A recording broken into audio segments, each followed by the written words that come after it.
Now, the greatest radio shows of all time. Suspense. The Shadow Knows. Washington calling David Harding, counter-spy. Classic radio theater. The Great Gildersleeve. Fibber McGee and Molly. Dragnet. Gunsmoke. The Lone Ranger. Now, step back into our time machine with your host, Wyatt Cox. Good evening, friends of the Inner Sanctum. Crime drama Jackson Beck starring as Philo Vance. This episode of the program broadcast on Mutual May 30th, 1950. It is the Whirlaround Murder Case. I'm going to do it. No. I'm going to kill him, and there's nothing you can do to stop me. Betty, please. There isn't much you and I can do in this world, Letty, for obvious reasons. Well? But one thing I know I can do, and that's kill Whitey Rand. He's no good. He's hurting the sweetest girl in this carnival. I'm not going to let him get away with it. Don't talk about killing like that. Why not? What am I supposed to do? Let Sally be hurt? Oh, no. She's old enough to know what she's doing. No girl is old enough to know what she's doing when a man like Whitey Rand is around. You've seen him operate. You've seen him swindle the suckers in that penny-pitching concession he has. Did you ever see anything so smooth? It still is no reason for you to get into a murder mess, Betty. No.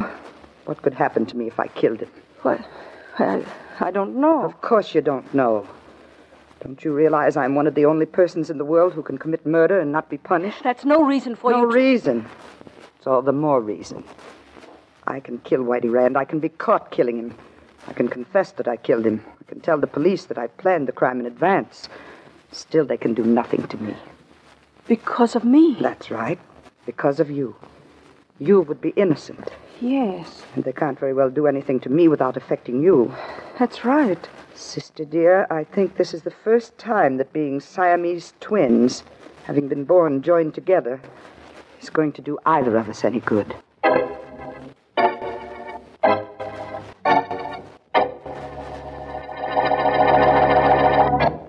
Joe? Joe, you finished shaving? Just about, honey. Breakfast ready? It will be when you are. Hey, did you hear the radio? I can't hear anything with this water running. Wait a minute. Huh? What happened? There was a murder over at the carnival at the end of town. A fellow named Whitey Rand was killed. Oh, is that all? Yeah, except that it's one of those mystery murders. Yeah?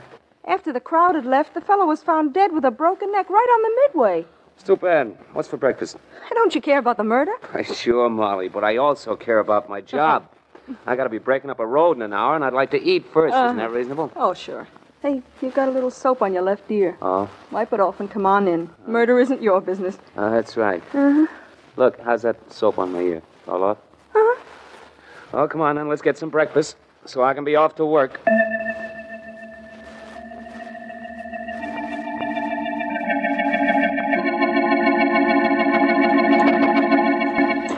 Hey, Joe.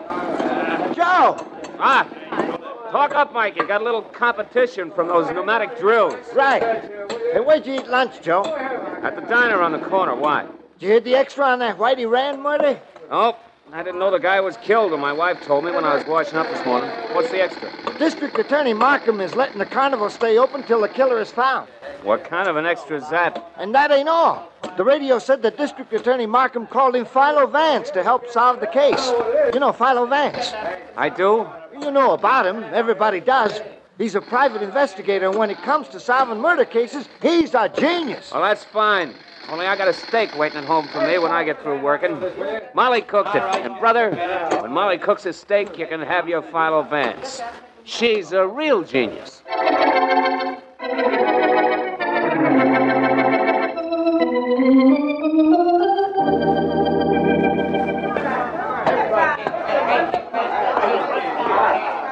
Where do you think you're going, Mac? Inside the wagon. I understand the owner of this carnival uses it for an office. Sure he does. A private office. That's why I'm outside, to see it stays private. I'm certain that's the reason. Now, if you'll excuse me, I'll go in and see Mr. Bryce. That's great, only I ain't excusing you. Look, my name is Vance. Philo Vance. I'm going in to see Mr. Bryce. You know, it's a funny thing. You say you're going in, I say you ain't. What do you think's gonna happen? Get out of my way. No, you don't. That's a matter of opinion. That'll back up my opinion. Now, this will show you how wrong it is to be opinionated. Sorry, my friend, but I'm going in to see Mr. Bryce. Pleasant dreams. Mr. Bryce? Come in. I'm not sucker enough to try and stop you. Thank you. You heard the conversation I had with your man outside, then? Yeah, I heard it. What's your pitch, Vance? A man named Whitey Rand was killed here at your carnival, Bryce. I want to know all about... About Rand? He worked here, grabbed off a lot of soft with a penny pitching gimmick. A lot of, soft? Money, folding money. Oh. Rand hired space here, set up his pitch, and made his play. I imagine that means he operated a concession. Yeah. What girl did he run around with? Girl? Come on, you must understand that word. You know, girl. Oh, one of them things. Yes. Whitey was making a play for Sally Miller. And who didn't like it? What are you getting at? Rand was killed. I'm trying to find out whether or not jealousy was a motive. Who didn't like the fact that Whitey was making a play for Sally? Nobody liked it. Least of all, Crandall, our strong man. And Rand's neck was broken, eh? Maybe I am on the right track. Where is Crandall? He blew. You mean he's left? Uh-huh. How about Sally Miller? Where's she? She blew. With Crandall? Maybe. All I know is Crandall wanted to put a hoop in her hand. That's a wedding ring. Oh. And he was doing good till Rand made his pitch. You got a lumpy, Vince? I hope not. Lumpy's a watch. What time is it? Oh. What time is it? Why, it's exactly 4:30. Why? Look, you could come in here at any time you like, but right now I got an appointment. Okay if I blow? Yes. You wanted to know what time it was a moment ago. That's it exactly. I'd say it was time I started to get some action on finding out who killed Whitey Rand.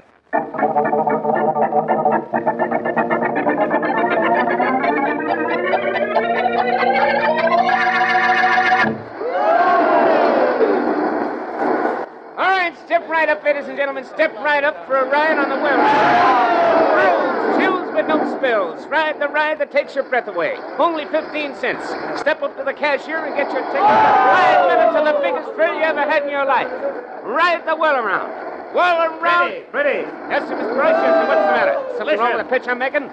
Suckers are buying tickets. Nothing wrong, Freddie. Only, why aren't you operating the mechanism? I'll let Johnny do it. He's been begging for a chance. Get back there and let Johnny make this pitch. If that mechanism goes bad, we'll have $1 million in lawsuits. Don't you think things are tough enough around here with Whitey Rand being murdered? Well, Johnny's pretty good at running, Mr. Bryce.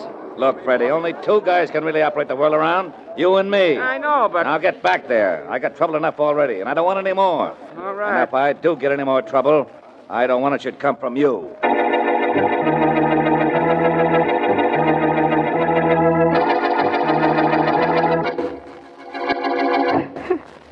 It's very hard for me to understand what you're saying if you continue crying, Miss Miller. I'm sorry, Mr. Markham. I'll try to stop. That's much better. Now tell me, why did you decide to disappear from the carnival? I had to. I knew the police would question me about the murder of Whitey Rand, so I ran away, and I knew that was the wrong thing, so I came to see you. It was very good that you did.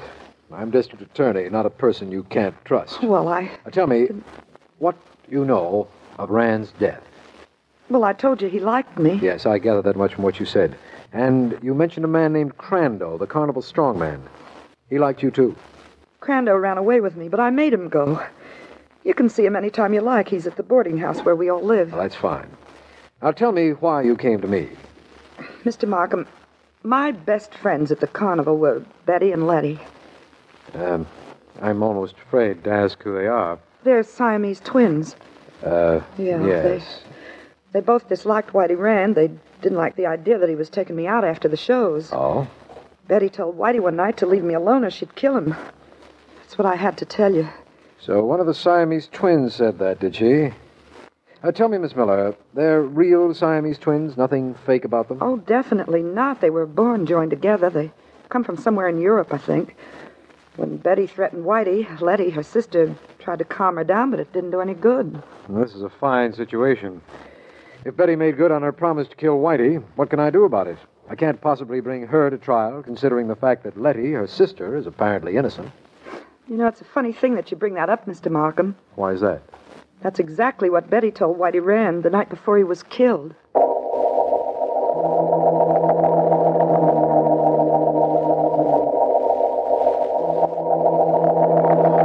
Yes, Markham, I understand about the Siamese twins. Rather confusing, isn't it? Rather. I'd say it was very confusing, Vance. What happens if you prove one of them killed Rand? I don't know. What are you doing, Vance? Watch the little red circle, Markham. Vance, we're working on a murder case, and you're pitching metal discs. What's the idea? This is the concession the late Whitey Rand operated. The idea is to stand here and toss a metal disc the size of a penny so that it goes in the red circle up there. Like this. It didn't go in the circle. It couldn't go in the circle, Markham. Couldn't? You see, the entire board is magnetized with the exception of the circle. No matter how close the disc you throw would come to the circle, the magnetic pull would draw it out of it. And Whitey Rand had a little racket going for him, eh? Sort of, but I don't think that had anything to do with his being killed. You don't? No. Let me see now.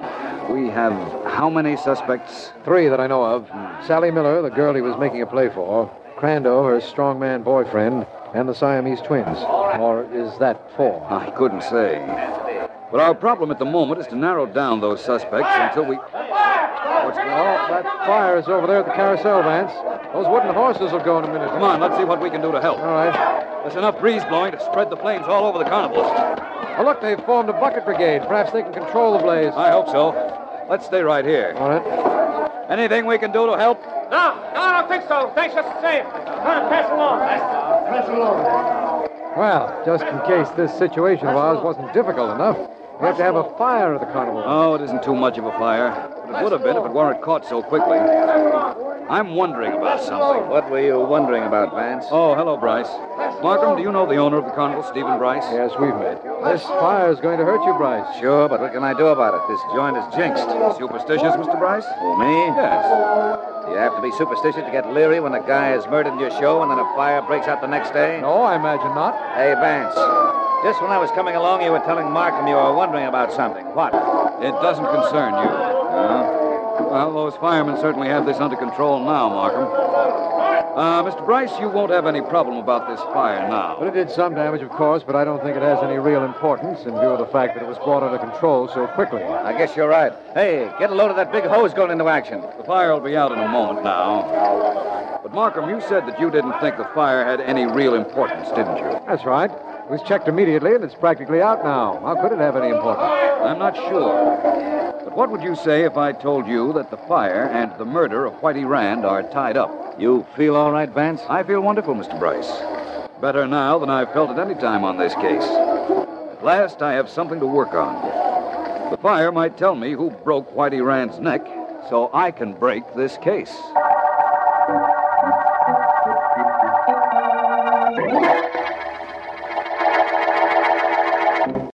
May 30th, 1950, Philo Vance on Classic Radio Theater with Wyatt Cox. I'm Wyatt Cox. You're listening to Classic Radio Theater on your favorite station. More of Philo Vance, May 30th, 1950.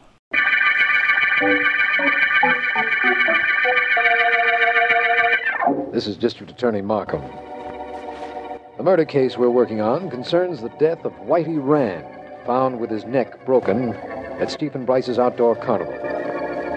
We have several suspects, none of whom Philo Vance has seen, but a fire at the carnival apparently has given Vance an idea as to who might have killed Rand. What the connection between the fire and the killing is, I don't know. But Vance has had more astounding theories than that and been right. Meanwhile, I've asked Vance to come into my office for a conference. It's quite a problem, you know, Vance. People's necks don't break very easily. I know, Markham, and it was very apparent that Whitey Rand wasn't hit with any kind of an instrument. The medical examiner says there were no marks that would indicate he was slugged. Which gives us a double problem, of course. How was Rand killed, and who killed him? One thing about us, Vance, we don't often get simple things to decipher. For which I am duly thankful. Murder intrigues you, doesn't it? Not exactly. It's like this, Markham. Somebody believes he can figure out a plan which nobody else can trace back. I like to find ways to trace a murder back, of which the most important, of course, is a clue. Which we don't have at the moment. But which we will have, even if I have to manufacture one. That's a new business you're in, clue manufacturing. How do you do that? Well, you take a motivation, Markham, yes, and you enlarge on it until you're reasonably certain you're right. Then you work on it until it reveals something you didn't know before, and there's your clue. I know you have a theory about this murder, Vance, but do you have a motivation? I have several. But carnival people are curious people, Markham, and the solution of this mystery might very well be a freak.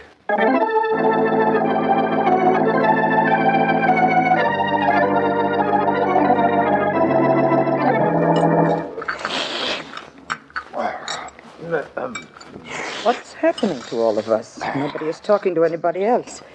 Look, everybody, this is a dinner table, not a morgue. We're worried, Betty. If they close the carnival permanently, we have no jobs. So what, Letty? Look at Jolly Irene. Yeah, she weighs 475 pounds. So if she doesn't eat for a while, it'll do her good. And her husband, Slim, he never eats anyhow. And how about Ajax? Me? Yeah, you're a fire eater. You can always bum a match and have dinner. What is it, Ajax? Soup too hot, burn my tongue. Well, now that's better. Now we are acting more like ourselves. What have we got to worry about anyhow? We can get jobs. Letty and I can get a job. Everybody hires Siamese twins. Every carnival need fire eater. Sure.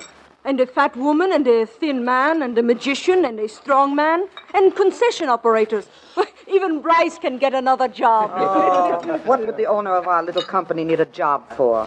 That fire yesterday burned down the carousel, but it was insured for plenty. Your sister mean even if was not insured, he could get job operating Whirlaround. Yeah. Are not 3 good Whirlaround operators in country. And Bryce was one of best before he took over Carnival.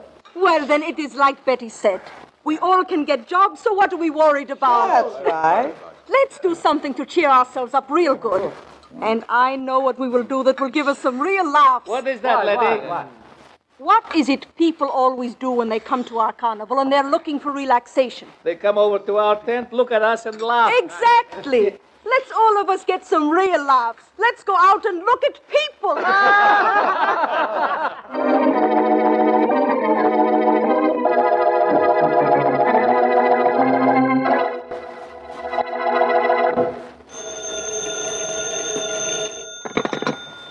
District Attorney Markham speaking. Markham, this is Vance. I'm down at the carnival grounds. If you are, you're awfully lonesome. There's nobody on the grounds, is there, Vance? No, but things are beginning to add up to me.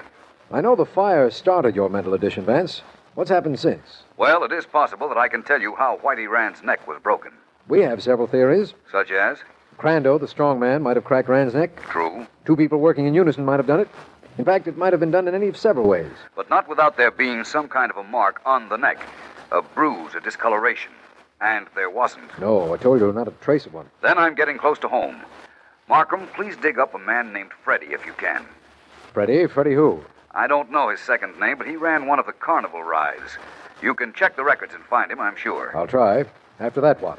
Well, then I'd like you to bring Freddie with you and meet me at the carnival at a ride called the Whirlaround. The ride where people sit in little cars and are spun around and around? Exactly. That's the Whirlaround. And if I'm right, it's going to result in our not going around in circles on this case.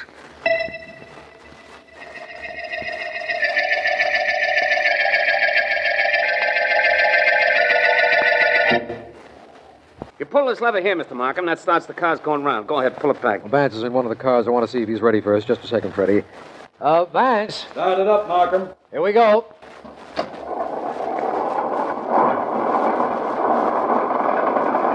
Now, the reason this ride's so tough to operate, Mr. Markham, is that you got to watch so many things. The speed, the gears meshing. You got to see they mesh just right so the cars bump but never go off the track. Uh-huh. Then when you got the right speed, you move that lever up a little. Go ahead, move it. Right. There we are. Now keep watching them gears every second. You watch him. Oh, Vance. Markham, this is really fun. He'll be around again in a second so I can talk to him. Fine way to hold the conversation. Vance, have you found out anything? Yes, Markham, I'm sure I have. Does he want me to stop the machine, then? I'll ask him. Here he comes. Vance, do we stop this thing now? Of course not. I'm having fun. I'm not. Let's stop this thing, Freddie. Right. Just reverse the handle on that lever. That's it. What was the trouble, Markham? You want to ride, too? Not exactly. Come on, Vance. I'll help you out of that car. I'm quite all right, my friend. That certainly was a thrilling experience. I imagine it was, but how did it help our case? Well, Markham, I found out something very important. Oh, Freddie. Yeah, Mr. Vance? What's up? Where were you when Whitey Rand was killed? Home and in bed. If the time the paper said he was killed is right, I like my sleep. You can prove that. Why not? He can prove it, Vance. All right, we'll give him a chance to. But, Freddie, this Whirlaround is a difficult ride to operate. Who else could do it? Nobody else. Are you sure? I was teaching a young punk, but he wasn't very good at it.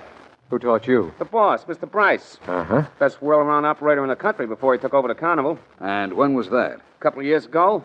Vance, there was a fire, and you said that proved something. Now you took a ride on this amusement device, and apparently that proves something, too. Would you mind telling me exactly what the fire and the ride indicate? Yes, they indicate Whitey Rand's murderer. But they also indicate that there isn't a way in the world at this moment that I can prove who killed Rand. You can't? But I can try. Markham, would you get Mr. Bryce to my office at 9 tonight? May 30th, 1950, Philo Vance on Classic Radio Theater with Wyatt Cox. The conclusion follows these messages from your favorite station.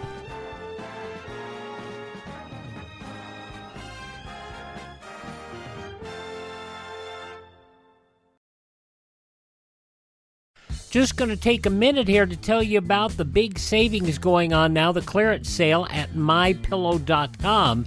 And you know, I've talked about how in my office I have a pair of my slippers, and they're really comfortable, and they're on clearance right now. The mypillow.com slippers, $25 a pair, limit 10. And I would buy 3 or 4 more pairs. Unfortunately, they're out of my size. They also have sheets, pillowcases, clothing items, all on special right now. Go to mypillow.com, click on the clearance tab at the top of the page, use my promo code Wyatt, or call 1-800-928-4715. Limited sizes remaining in the MyPillow slippers, limited colors on other items. mypillow.com, clearance tab, promo code Wyatt, 1-800-928-4715.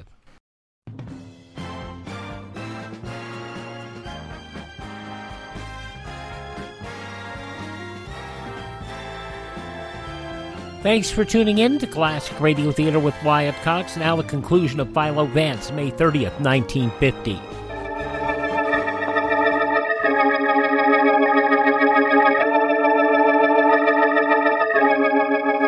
No, Crandall. My sister would do it. She would be glad to do anything that would help you and Sally, but I won't let her. You must do it. Must say you killed Whitey Rand. I'll say it. Sure, I'll say it. They can't do anything to me. I'll claim that I killed him, then nobody'll bother you or Sally Crandall. Police question me, they question Sally. They say she killed Rand or I killed Rand. I think they arrest us. They won't if I confess, and that's just what I'm going to do. Betty, you can't. Can't I, though? You just wait and see. Think of the publicity we'll get. One of the Siamese twins is a murderer, but the other is innocent. That's justice in this case. Please do, Miss Betty. Nobody bother you then. And police leave Sally and me alone. Do this for me, I take care of you. All right, Betty, I'll let you do it. But Crandall... Yeah? Don't take care of us the way maybe you took care of Whitey Rand. Please.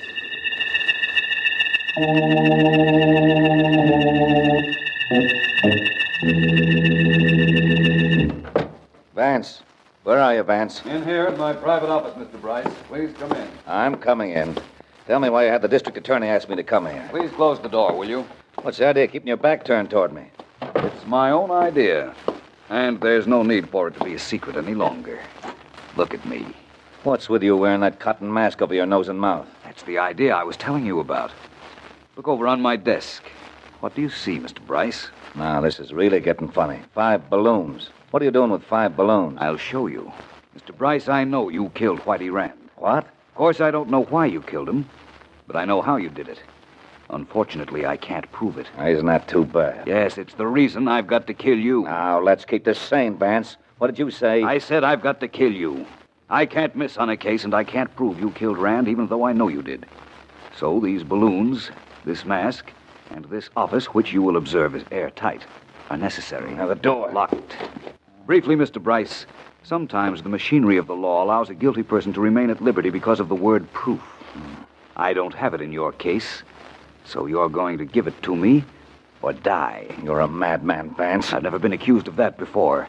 These 5 balloons I now hold in my hand, one of them contains a poisonous gas. They're all the same color, so I don't know which one it is, but I don't care.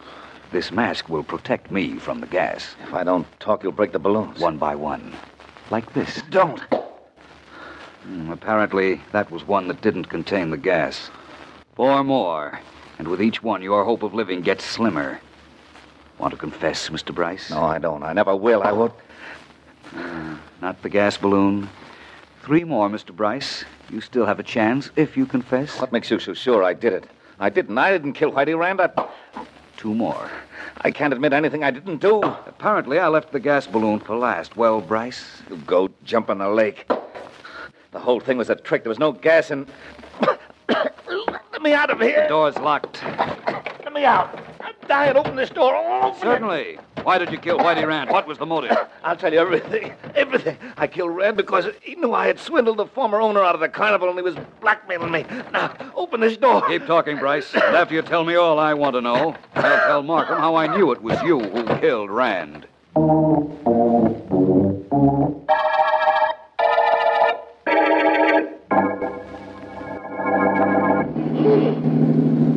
Well, Mike, Vance solved the Whitey Rand killing. Now let's get on home. Right. But did you read how he did it? Sure. He made believe he had gas in one of the balloons, and he sold the idea so good that guy Bryce started coughing and confessed. That didn't take no brains. But figuring out Bryce was the killer did. You see, Vance knew that Rand's neck was busted. There were no marks on him. So he figured that Rand was tied to that whirl-around ride one night after the carnival closed, and the thing spun around so fast that Rand's neck was snapped. I know. And he found out that only 2 guys could operate the whirl-around. Bryce and a kid named Freddie, who had an alibi. Yeah. The paper said something about Vance getting the idea that Bryce was guilty from the fire at the carnival. That's right. Vance figured the fire was supposed to wipe out the carnival. Bryce would collect insurance and get out of the country, and nobody'd bother him from then on. Yeah. Hey, better stop for this light. Oh. You know, that balloon idea of Vance's was pretty smart. Oh, wasn't anything. Who'd be scared just because a balloon broke? Hey! Who'd be scared? You'd be scared. That kid just broke a balloon over there, and it almost had you jumping out of your skin. I know. Oh, well, that's the end of the balloon. Yep. The end of the balloon, and the end of the Whirlaround Murder Case.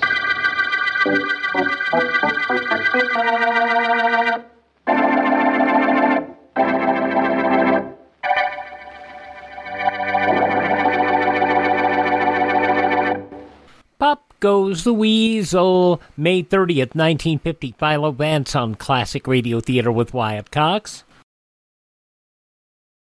Classic Radio Theater with Wyatt Cox. Now, part 3 of the 5-part Yours Truly Johnny Dollar story, The Reasonable Doubt Matter, from May 30th, 1956. From Hollywood, it's time now for... Johnny Dollar. This is Susan Gramley, Mr. Dollar. Oh, yes. How are you, Mr. Wilson? Mr. There's somebody there with you. Yes, that's entirely correct. Well, just listen then. It's all fixed, Mr. Dollar. Grandmother's expecting you. She'll be alone for the next few hours, so come on out to the ranch. You're certain of that statement, I suppose? Yes, of course. Uncle Walter went into Vegas, and Aunt Hilda's gone somewhere, Yes, too. I'm quite aware of that. You mean she's there? With you? That's right. Oh, Mr. Dollar, you men are all alike, aren't you? That's quite a remark for a person your age, Mr. Wilson. Oh, I'm quite mature for 16.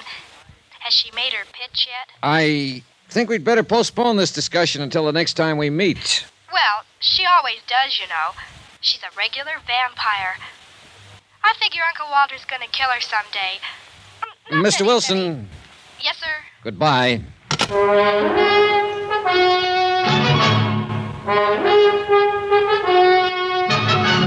Tonight and every weekday night, Bob Bailey in the transcribed adventures of the man with the action-packed expense account, America's fabulous freelance insurance investigator. Yours truly, Johnny Dollar.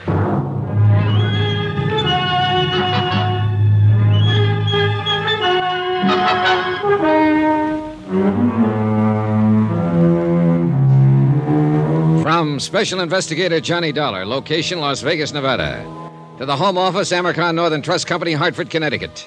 Assignment, the matter of reasonable doubt. Expense account continued. Item 9, $50. Tip to the hotel bell captain to call a taxi for Hilda Gramley and to wave goodbye to her as she drove away.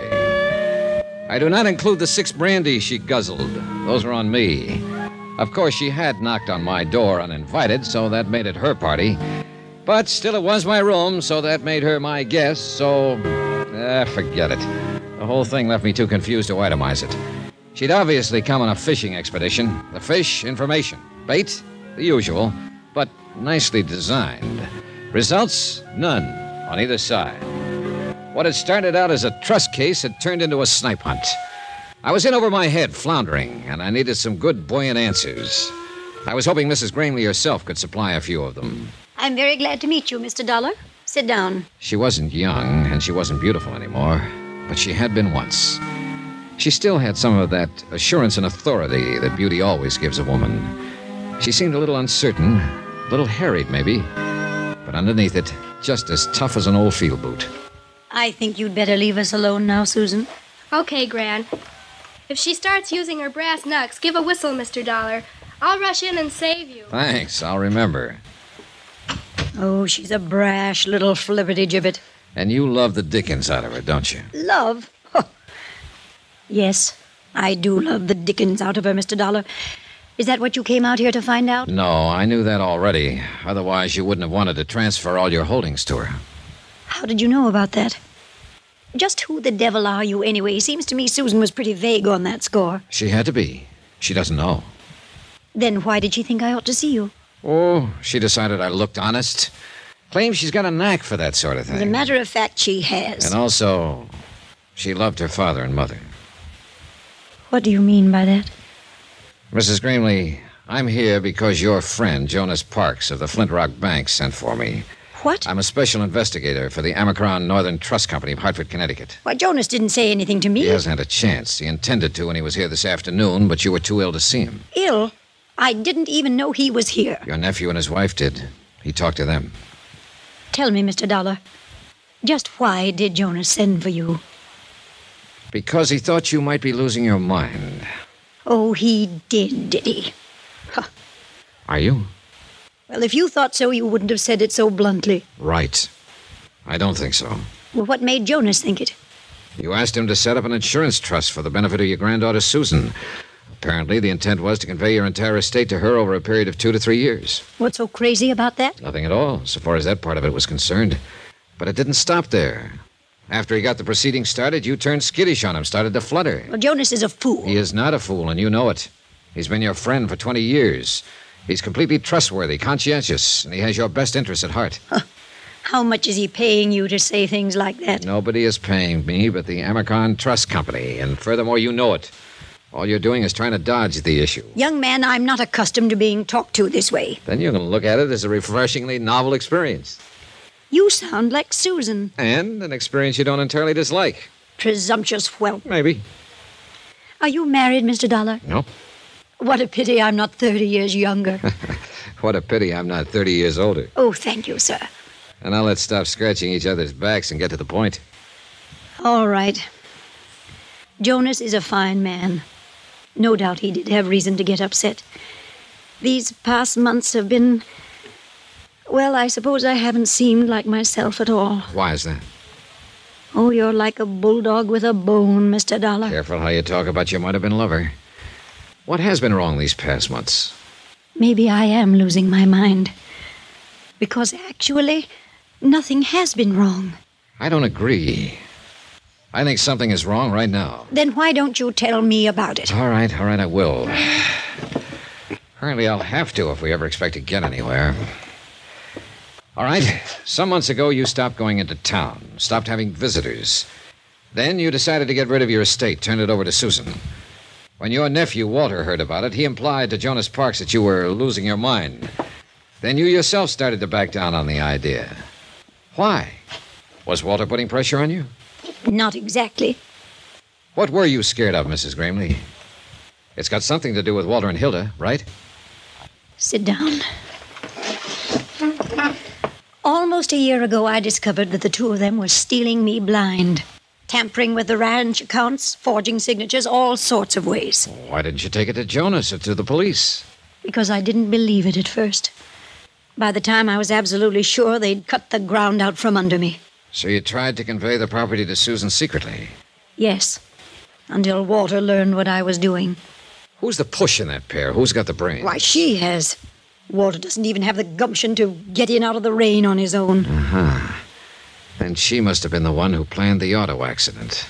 And he went along with it, of course. What auto accident? 3 years ago, when your son and his wife were killed on the road to... I'm sorry, Mrs. Gramley. I supposed you'd already guessed it. Guessed? What? That it was probably murder.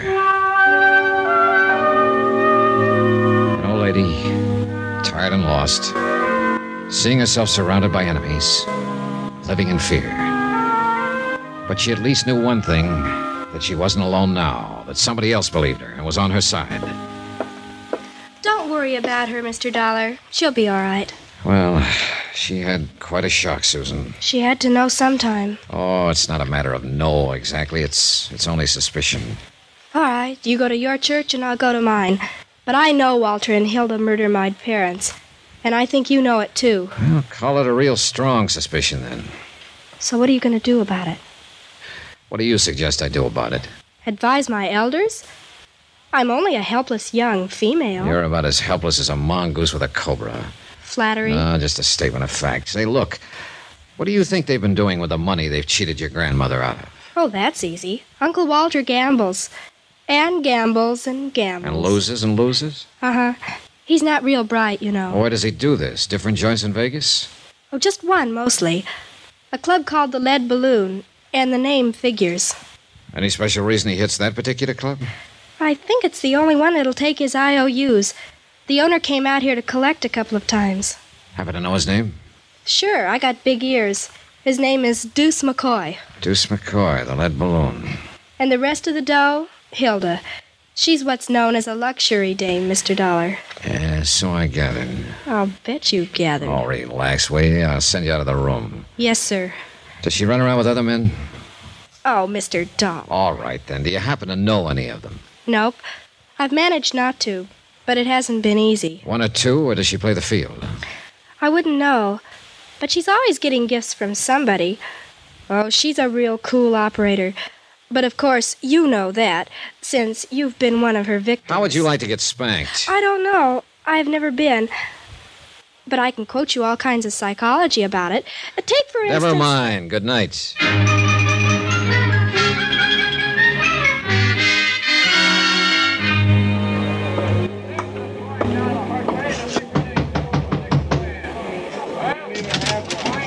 Yeah? Your name McCoy?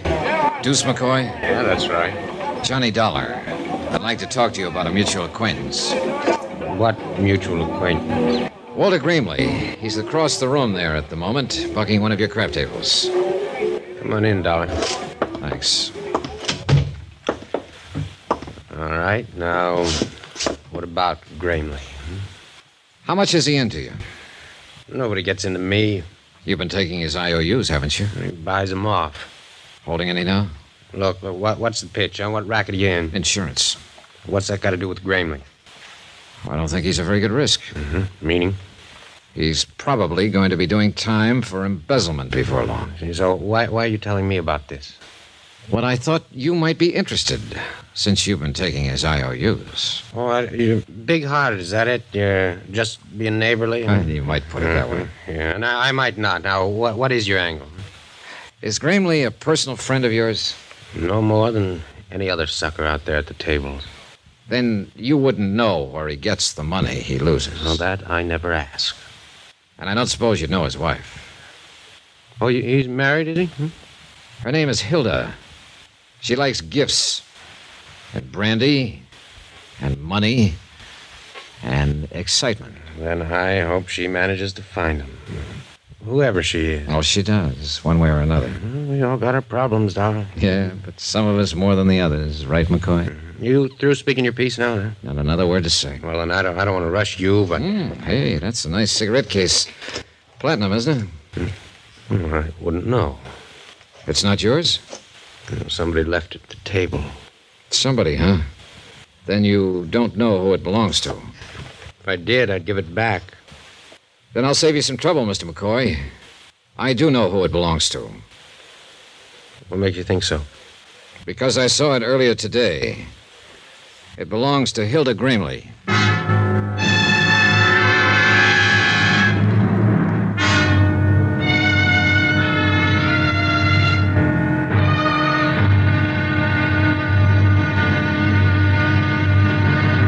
Now, here's our star to tell you about tomorrow's intriguing episode of this week's story. Tomorrow, the pressure hits the top and the whole mess starts to crack. Join us, won't you? Yours truly, Johnny Dollar.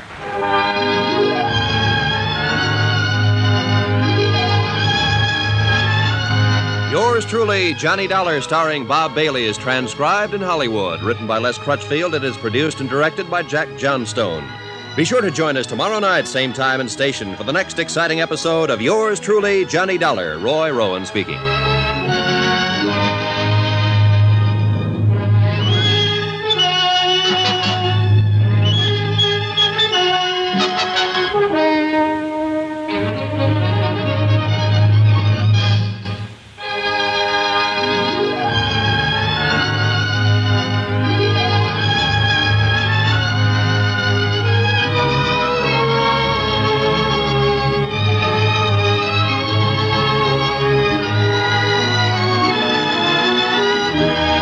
There you have it, part 3 of the 5-part Yours truly, Johnny Dollar story, The Reasonable Doubt Matter, from May 30th, 1956. Thanks for tuning in to Classic Radio Theater with Wyatt Cox on your favorite station. We thank you so much for making us a part of your day. Remind you, our webpage, classicradio.stream, classicradio.stream. Stream our shows, learn about building a classic radio collection of your own. You can contact me there. Find our social media links. You can also, there's a list of places where our shows are available for podcast. And if you're so inclined, you can buy me a coffee. The Buy Me a Coffee money helps us acquire additional classic radio collections and maintain our distribution channels. That is at classicradio.stream. classicradio.stream. As always, we thank our radio stations and hope you'll support their advertisers. It's their kindness and courtesy that allow us to be with you each and every time you roll around.